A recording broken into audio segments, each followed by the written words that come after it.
How Coyote Stole Fire. Long ago, when man was newly come into the world, there were days when he was the happiest creature of all.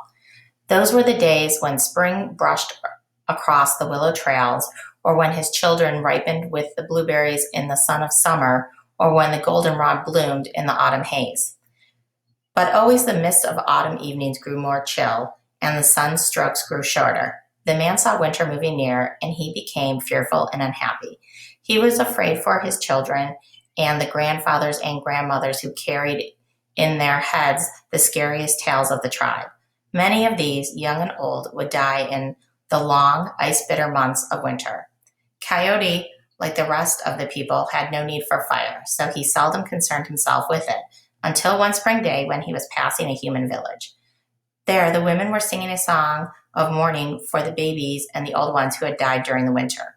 Their voices moaned like the west wind through a buffalo skull, prickling the hairs on Coyote's neck. Feel how the sun is warm on our backs, one of the men was saying. Feel how it warms the earth and makes these stones hot to touch. If we could only have a small piece of the sun in our teepees during the winter. Coyote overheard this, felt sorry for the men and women. He also felt that there was something he could do to help them. He knew of a faraway mountaintop where the three fire beings lived. These beings kept fire to themselves, guarding it carefully for fear that man might somehow acquire it and become as strong as they. Coyote saw that he could do a good turn for man at the expense of these selfish fire beings. So Coyote went to the mountain of the fire beings and crept to its top to watch the way that the beings guarded their fire. As he came near, the beings leaped to their feet and gazed searchingly around their camp. Their eyes glinted like bloodstones, and their hands were clawed like the talons of a great black vulture. "What's that? What's that I hear?" hissed one of the beings. "A thief, skulling in the bushes," screeched another. The third looked more closely and saw Coyote, but he had gone to the mountaintop on all fours, so the being thought she only saw an ordinary coyote slinking among the trees. "It is no one, it is nothing," she cried, and the two looked where she pointed and also saw a gray coyote. They sat down again by their fire and paid Coyote no more attention. He watched all day and night as the fire beings guarded their fire. He saw how they fed it pine cones and dry branches from the sycamore trees.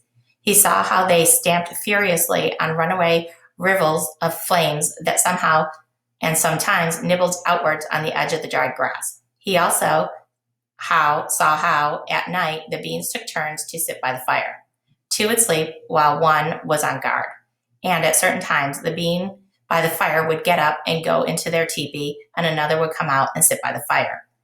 Coyote saw the beings were always jealously watchful of their fire, except during one part of the day.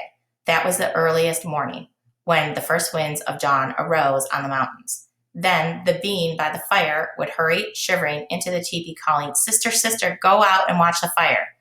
But the next being would always be slow to go out for her turn, her head spinning with sleep and the thin dreams of dawn. Coyote, seeing all this, went down to the mountain and spoke to some of his friends among the people. He told them of hairless man, fearing the cold and death of winter. And he told them of fire beings and the warmth and brightness of the flame. They all agreed that man should have fire, and they all promised to help Coyote's undertaking. Then Coyote sped again to the mountaintop. Again the fire beings leaped up when he came close, and one cried out, "What's that? A thief, a thief."